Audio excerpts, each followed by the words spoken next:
Fala galera, tudo bem? Então, finalmente, né, a gente vai chegar aí no capítulo 4 da apostila 3 para a gente encerrar de fato o terceiro bimestre, os conteúdos do terceiro bimestre, ok? Beleza? Falamos aí da democracia populista do Brasil, né, no período que os presidentes, de alguma forma, serão eleitos pela sociedade, né? Nós vamos ter eleição após a Era Vargas. Falamos de Dutra, Vargas novamente, JK, Jânio Quadros e João Goulart. Vamos falar do período que vai de 1946 até 1964. São 18 anos de história do Brasil. Relativamente conturbados, viu? Né? Que representou um certo desenvolvimento, um salto econômico no Brasil em alguns momentos, salto industrial, fortalecimento da indústria nacional, das estatais brasileiras, mas que custou muito caro para o Brasil. Isso aí saiu caro e o preço foi alto. Vamos lá.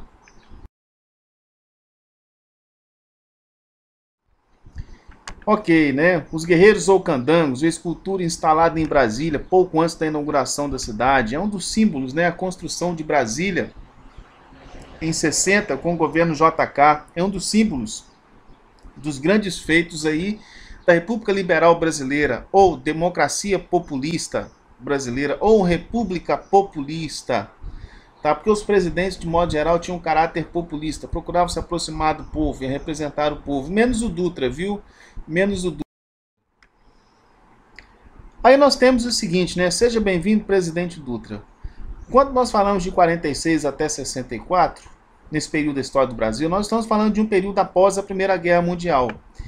E após a Primeira Guerra Mundial, nós vamos destacar aí a Guerra Fria, que é marcada, a Guerra Fria que é marcada pela Guerra das Coreias, pela Revolução Cubana, pela crise dos mísseis cubanos, Guerra do Vietnã, independência da Índia em 47, independência de vários países africanos, né, vários conflitos na África, ok? A guerra do Afeganistão, que vocês vão ver nesse bimestre, tá, em História e Geografia também, né?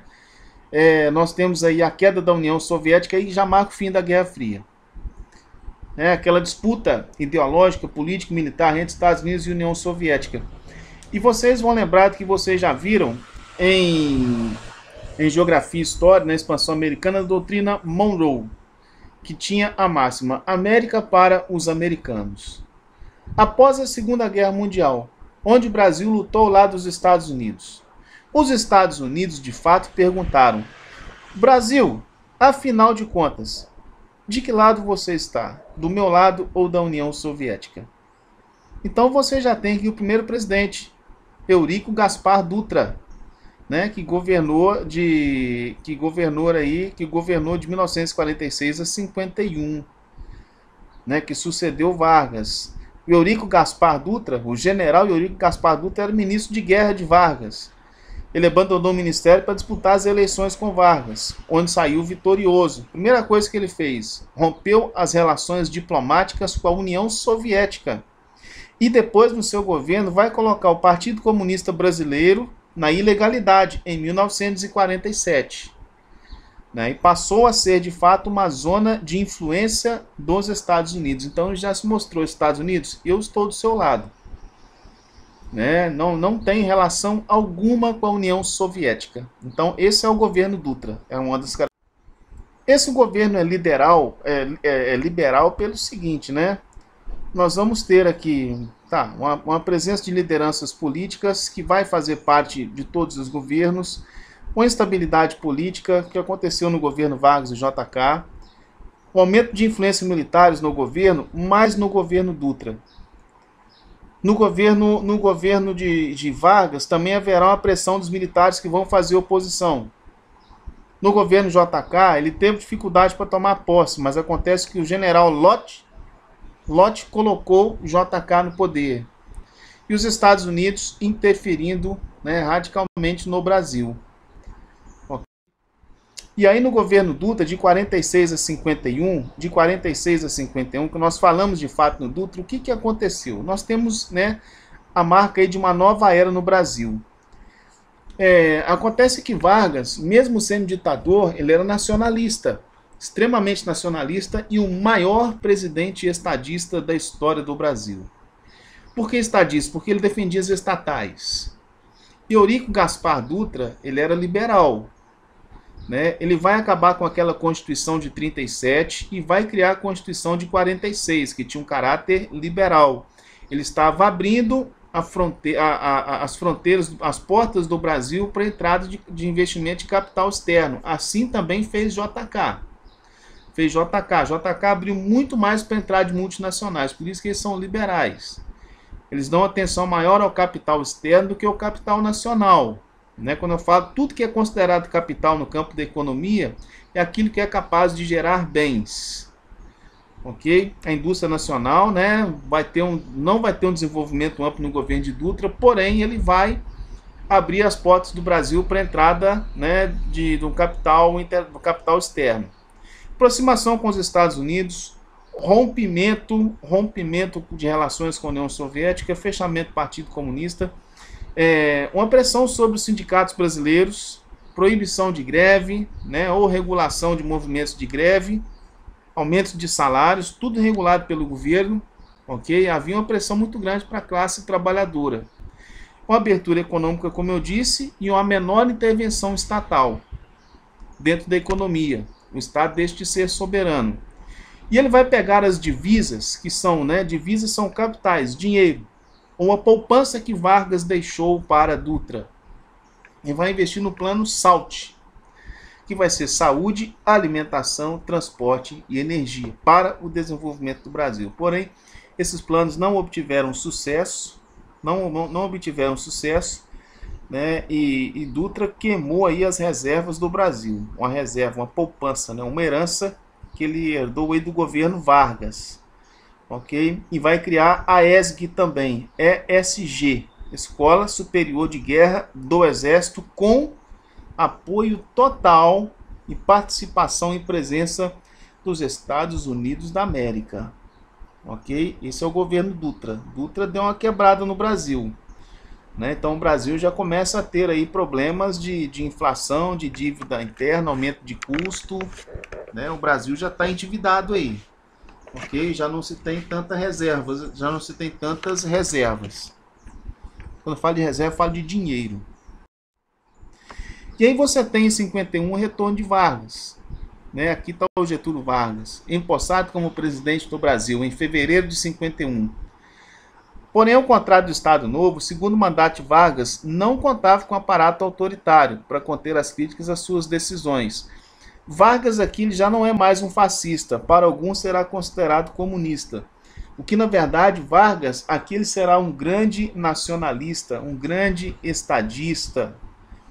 É aqui que ele vai criar a Petrobras como oposição da ala conservadora, liberal, do grupo de direita, né, da Rádio Globo, a Rádio Globo, que hoje é a Rede Globo, que se opôs dos militares, da burguesia, né, todos da burguesia internacional, todos se opuseram a Getúlio Vargas. A pressão foi grande. Olha só quantos grupos eu enumerei. Né, a burguesia internacional do setor petroquímico, os grupos militares, a burguesia, grupos conservadores, partidos políticos de direita, ok? A Rádio Globo, depois eu explico por quê.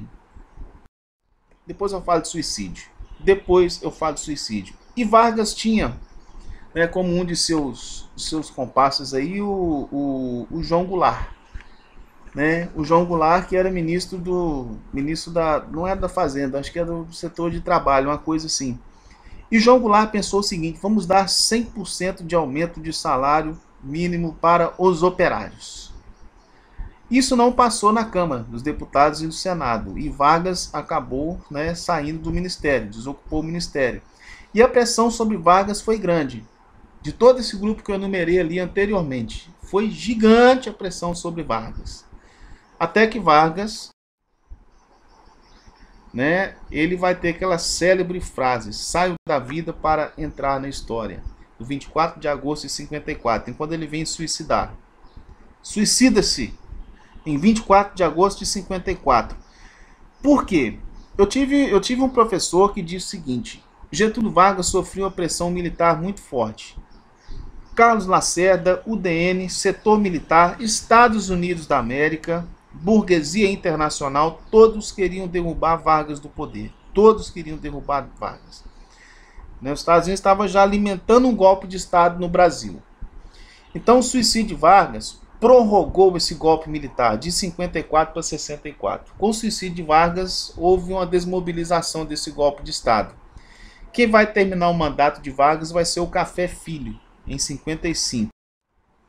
Você tem familiares e apoiadores de Vargas acompanham o funeral do presidente em sua cidade natal, São Borja, Rio Grande do Sul. O suicídio de Vargas provocou grande comoção popular no país. Meu avô ficou muito comovido, Inclusive eu tenho o nome do meu avô. Meu avô era o Antônio Lucchini. Eu sou o Antônio Lucchini Neto. Vou contar a história do meu avô para vocês aí na aula. Ok? Aí nós começamos na outra era, que vai de 56 a 61, a era JK. Novas eleições, com a posse muito polêmica, porque os militares não queriam, o grupo militar da burguesia de oposição não queria que Vargas ocupasse o cargo de presidente. O general Lott foi lá e bateu o martelo, não, Vargas não, JK é presidente. Acontece que as pessoas na época votaram para presidente e votavam para vice. Quem ganhou como presidente foi JK, quem ganhou para vice foi João Goulart. JK tinha uma visão semelhante e diferente de Vargas. Qual que é a semelhança? Um projeto desenvolvimentista, voltado para desenvolvimento industrial. Mas qual que é a diferença? O desenvolvimento industrial no Brasil, na era JK, ocorreria com investimento de capital externo, com capital das multinacionais, e não com capital nacional. JK entendia que o Brasil demoraria muito a se desenvolver industrialmente, no modelo Vargas. Então ele vai abrir as portas do Brasil para a entrada do capital externo, da tecnologia externa, das multinacionais, para ele alcançar o seu plano de metas, que vai ser 50 anos desenvolvidos em 5.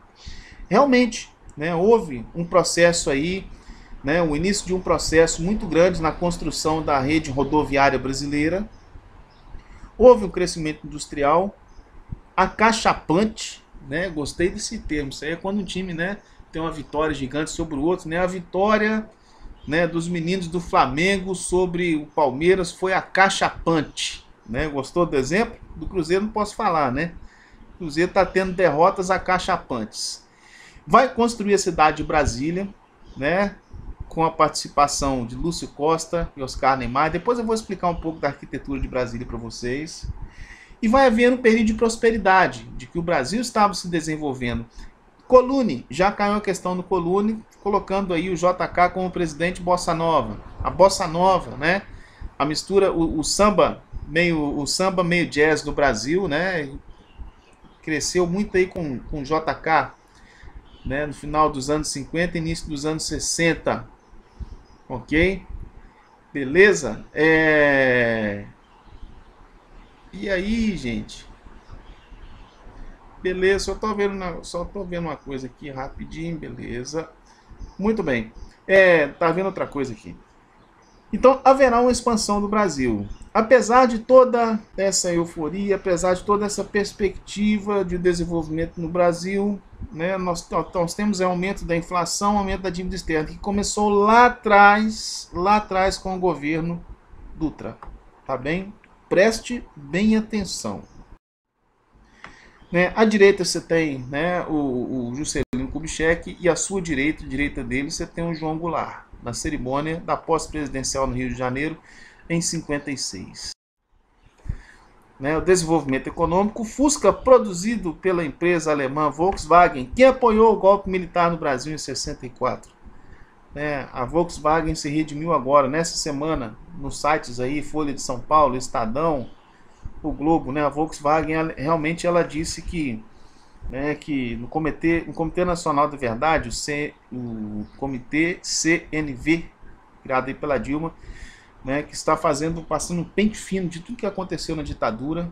A Volkswagen disse que realmente apoiou. E tem outras empresas também, a empresa Pirelli, Johnson & Johnson, apoiaram com capital. Os Estados Unidos apoiaram com capital, com grana, o golpe militar brasileiro, Passou a ser fabricado no Brasil em larga escala durante a era JK, né? Você vai ter opção pelo transporte rodoviário, ok? Com dependência dos combustíveis fósseis, né? E vai ter o sucateamento da malha ferroviária. O investimento no setor ferroviário entra em queda, tá certo? Não é mais o interessante aí na era JK, beleza? A construção de Brasília. Aqui você teria o prédio dos ministérios. Aqui você tem a Câmara dos Deputados e a Câmara dos Senadores. Por que a Câmara dos Deputados é assim, né, virada para cima, e dos senadores é para baixo? Porque essa aqui é aberta, essa aqui é fechada. Porque essa aqui representa a Casa do Povo. Aqui você tem os senadores que vão representar de fato o Estado, os Estados e Federações brasileiras. Né? Todo projeto discutido pelo presidente, pelos ministérios, primeiro tem que ser aprovado pela Câmara dos Deputados, né? E depois aprovado pelos senadores. Tá certo? E aí o presidente vai aprovar ou não. O ministério vai lá, propõe um projeto, os deputados aprovam, os senadores aprovam. O presidente pode vetar, ele pode reprovar. Agora, o presidente pode querer aprovar um projeto, aprova na Câmara dos Deputados, mas não aprovou no Senado, ele não pode executar. Ok? Né? Então você tem esse período de otimismo aí de Brasília, da construção de Brasília, que custou muito caro para o Brasil. Custou caríssimo. A indústria automobilística foi um dos maiores destaques do governo da era JK, né, que eu já falei lá atrás, que provocou o sucateamento. Presta bem atenção nessa foto, hein? Sucateamento do transporte ferroviário. Né, houve muita importação no Brasil, o que gerou um desequilíbrio no Brasil. Se você importa mais e exporta menos, você compra mais e vende menos. Então você fica com saldo negativo na sua conta. Uma família pobre que habita, né, um casebre nas proximidades da capital federal. A capital federal foi construída para os políticos e para os ricos. Né? No entorno você tem as cidades satélites, né, que é ocupada pelos descendentes dos candangos que construíram Brasília. Os imigrantes nordestinos que de fato levantaram Brasília para os políticos e para a burguesia brasileira. Eles não têm dinheiro para morar em Brasília, né? Então essa é a diferença. Então o JK promoveu um desenvolvimento do Brasil, mas que custou muito caro para os cofres brasileiros. Jânio Quadros, né, o Varre Vassourinha. Você tem aqui o breve governo de Jânio Quadros. Você tem uma renúncia atrapalhada aqui. Você tem populares que vão reunir no Brasília com a imagem de Jânio no dia de sua posse. O breve e polêmico mandato de Jânio Quadros. Jânio Quadros era louco. Ao mesmo tempo que ele dizia que ele estava, né, ali aberto para escutar o grupo da burguesia, ele estava em contato com a China e com a União Soviética. Jânio Quadros condecorou com o maior símbolo do Brasil, que é o símbolo do Estado da Força Maior, né? Força do Estado Maior, do Exército Brasileiro, Marinha Aeronáutica, com o símbolo do Cruzeiro do Sul, nada mais, nada menos do que o revolucionário socialista Ernesto Guevara de la Serna, Che Guevara. Ok? Isso bagunçou geral. O Exército, né, surtou. Foi como assim? Contato com a China e com a União Soviética e condecoração do Che Guevara. Os Estados Unidos piraram com isso aí. Porque voltamos a falar, você está do lado de quem? Jânio Quadros dizia, Estados Unidos, estou do seu lado, mas estou condecorando o Che Guevara. E estou de papo com a China. Proibição do jogo de bicho, proibição que as mulheres utilizassem calças compridas em repartições públicas e outras coisas foram loucuras cometidas aí por Jânio Quadros. Ok? Houve uma pressão muito forte que ele dizia que haviam forças ocultas que não queriam deixá-lo governar, e ele aproveitou em agosto de 61, logo em agosto de 61, com 8 meses de governo, a renúncia. Escreveu uma carta de renúncia imaginando que o povo o apoiaria, como o povo ficou comovido com a morte de Vargas. Ele aproveitou em agosto porque, né, se completava aí alguns anos depois da morte de Vargas. Mas o povo deu graças a Deus, né, e disse, vaza. Isso. O João Goulart, a gente está vendo ele como ministro do Trabalho no governo Vargas, como vice-presidente de JK, e agora entra como vice-presidente de Jânio Quadros. Quando o Jânio Quadros escreveu a carta de renúncia, o Jango estava fazendo uma visita à China.